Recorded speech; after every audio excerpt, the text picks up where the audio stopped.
All right, Mopar people, welcome back to the channel. I'm just Mopar Joe.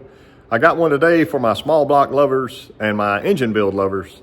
This is our Little Red Express 360 behind me.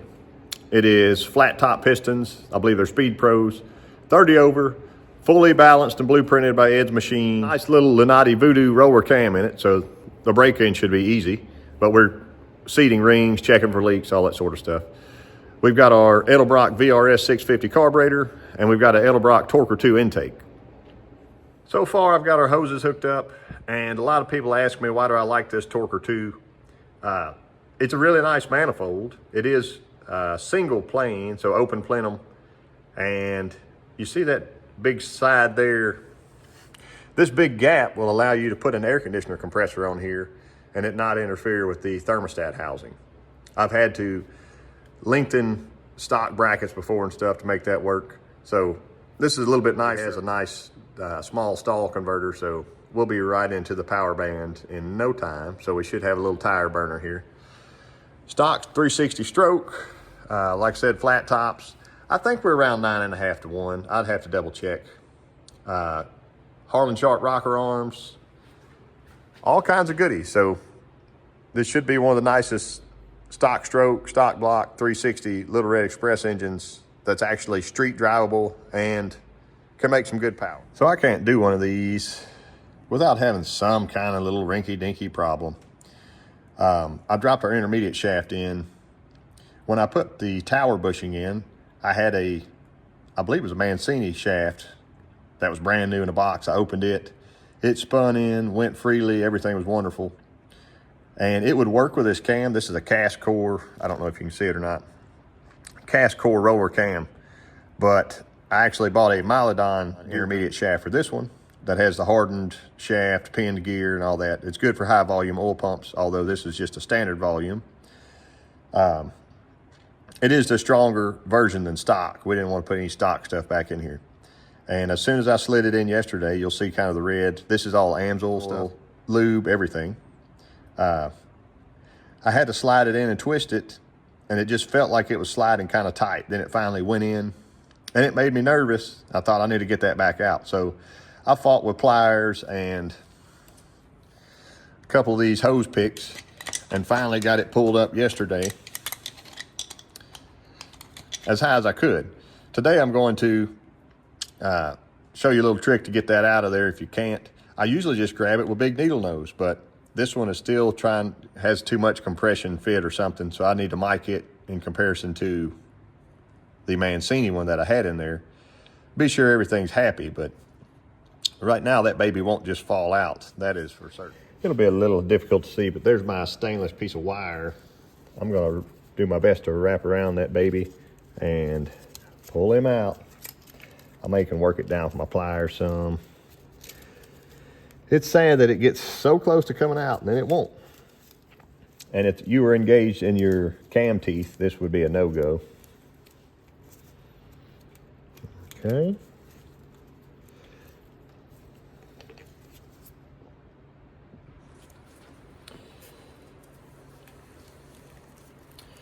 Something about if it was easy, everybody would do it. I heard that a lot lately. I'm gonna pull up and twist just a little bit with my screwdriver, and maybe it will come out of there just like that. Why, oh why did it have to be that way? You can see some of the bronze from the bushing right there where this thing spun around. I'm gonna get this cleaned up and let's check it out. So here's a tale of three shafts. Here's Milodon. 21530, high quality steel geared CNC machine, 4130 chrome moly shaft, used for roller cams. That's what they sold me. This is the Mancini one that's supposed to have the melanized gear on it. I was using this one with the billet roller cam that Professor P. Shane Polito custom ground for me. I was using this one with the cast core Lenati Voodoo cam that I chose myself whenever Lenati was still making cams. This one is the bone stock one out of the 90 model 318 behind me. And you can see it's got some wear on it. Stocker, we can do this quick, 482, okay? Mancini, 479. Still zero. Mylodon,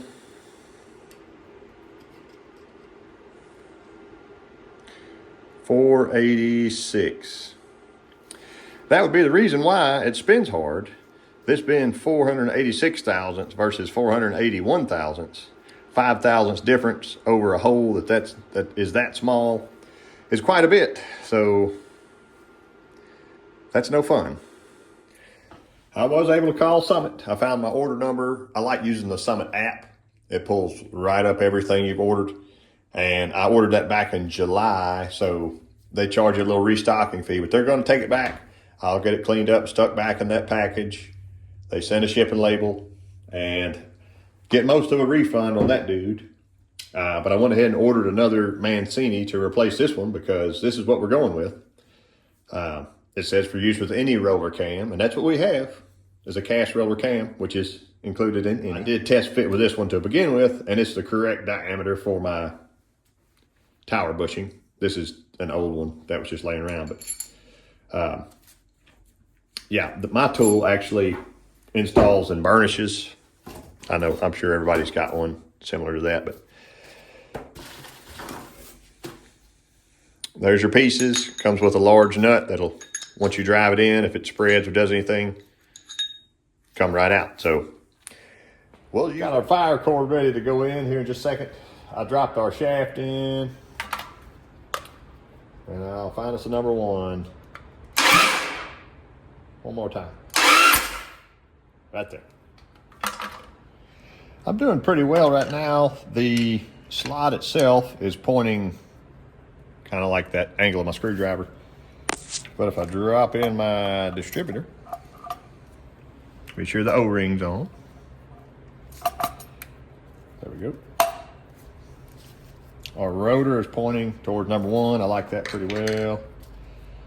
I'm going to double check my cap. Find a little tab. Tab. That would be our number one. How is the rotor? Wonderful. There's our 0 at about 10 before. I left plenty of advance in this distributor right now. I did swap my springs, but I just left it at factory. It'll probably be 14 or 16, something like that. So I'll get it up and find total real quick and then play with timing a little bit later. But anyway, we're pointing at number one now, which would be here, like that. And there we go. See my look down here. Having that pickup lined up makes your life easier.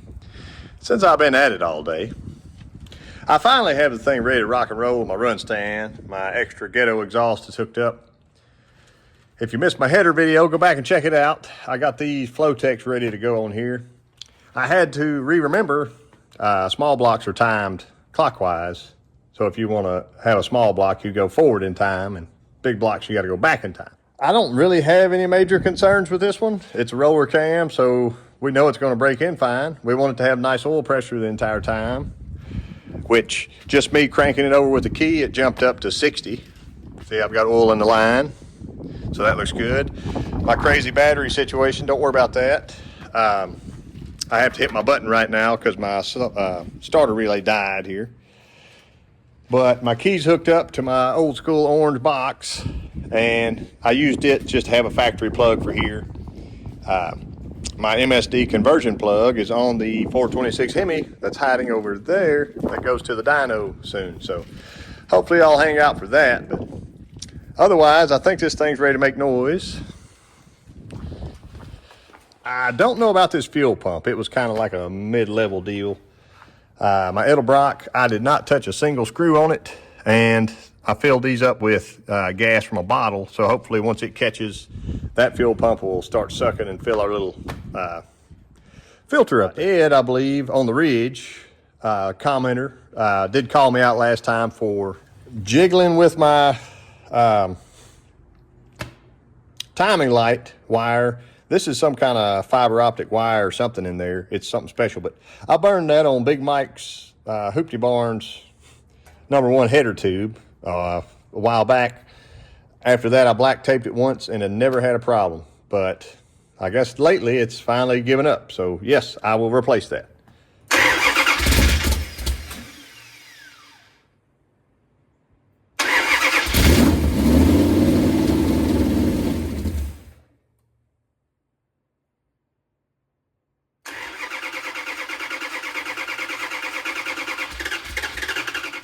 I'm going to try it again.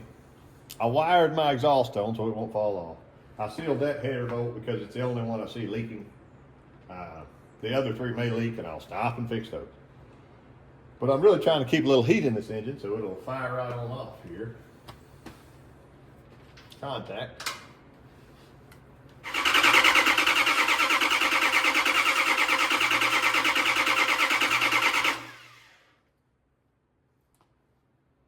I definitely think I'm out of gas too.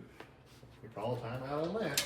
Now that I went and bought myself a new Clack-a-Lack Edelbrock fuel pump from O'Reilly's, I got a block off plate on our 360, and I can finally start the thing and run it a little bit. There's no cam to break in, but we are just looking for leaks, looking for problems, looking for oil pressure. So now, start your engine.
Shut that off a minute and get my fan out. We knew those new headers would smoke, didn't we?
about 900 RPM. I'm sorry, 750. It's got about 20 degrees advance right now, which is probably too much. But as Tall John says, I could probably plug in the vacuum advance and it'd be happier.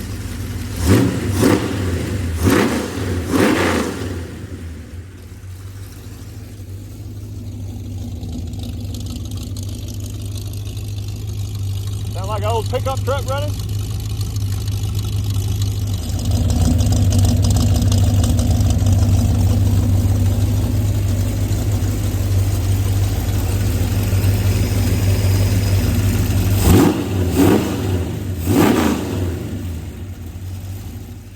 The good news of the day is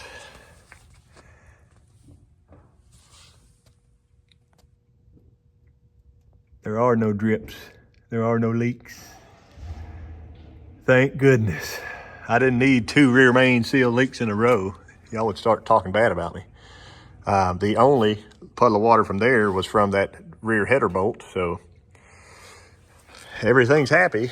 10 degrees of timing initial right now, and I think I left it about 32 total, but it's at total by 2,000 RPM. So I'll play with that later. We're up to 190 degrees now. It ought to start like a sewing machine. I think it'll make a good sounding truck engine.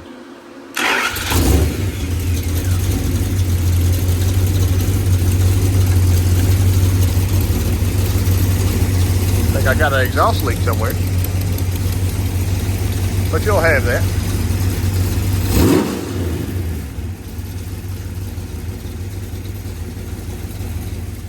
It's been a battle to start this one, but it is what it is. I appreciate y'all watching, and if you want to see this get put into the truck, I've got the truck here if you want to glance at it again. There it is.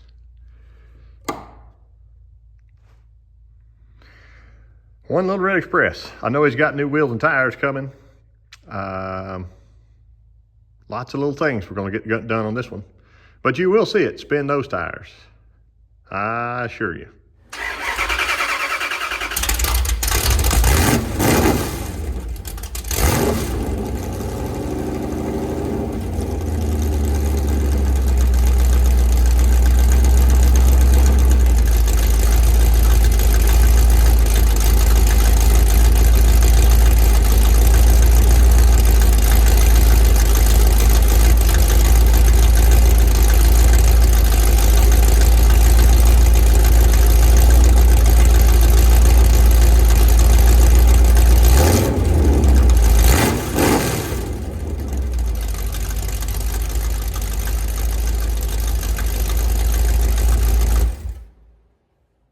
I say good day.